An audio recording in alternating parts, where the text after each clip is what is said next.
The U.S.-based advocacy group Human Rights Watch is out with a 154-page report accusing Israel of atrocities against Palestinian civilians. CBS News senior foreign correspondent Elizabeth Palmer has details from Tel Aviv.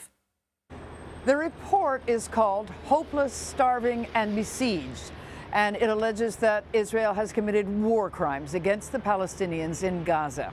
It points out that almost 2 million residents of the Gaza Strip have been forced from their homes by the Israeli military, and some of them more than once. The majority have not been allowed to return. Over 1 million people are now living in tents or temporary shelters.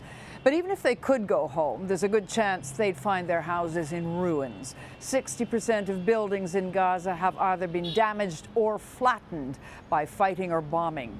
In its battle with Hamas, Israel's military has dropped tens of thousands of tons of explosives on Gaza, much of it in residential areas and city centers.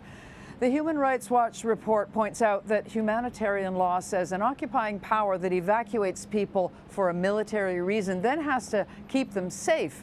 And it alleges that Israel simply hasn't done that in Gaza. It cites examples of designated evacuation routes and safe zones coming under attack and then killing the very people who had fled there.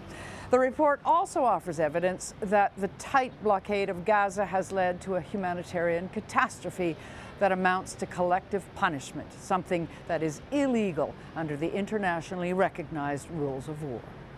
Back to you. Elizabeth Palmer, thank you. Donald Trump's re-election win is also raising questions about the fate of the occupied West Bank. Trump's pick for ambassador to Israel, former Arkansas Governor Mike Huckabee, was asked on an Israeli radio show if West Bank annexation was possible under the next Trump administration. Here's what he said in response. Well, of course, and, I won't make the policy. I will carry out the policy of the president. But he has already demonstrated in his first term that there's never been an American president that has been more helpful in securing an understanding of the sovereignty of Israel. For more, let's bring in Merissa Khurma. She's the director of the Middle East program at the Wilson Center. Merissa, thank you for being here. Huckabee also argued that the West Bank belongs to Israel and once said there is no such thing as a Palestinian.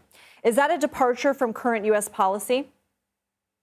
This is certainly a departure from current U.S. policy, but also policies of various administrations, both Republican and Democratic. It's also a departure from the international community and where it stands on the Palestinian-Israeli issue.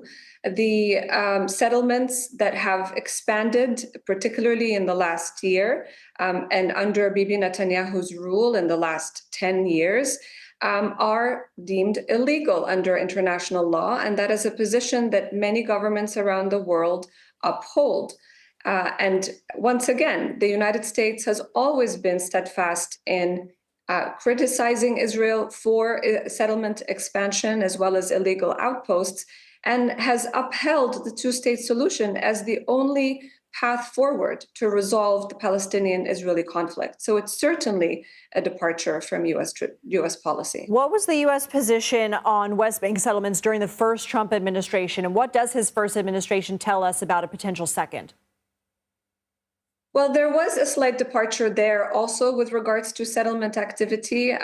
There was if you may, turning a blind eye to Israeli settlement expansion, which, particularly during the past 13 months since the attacks of October 7th have also increased.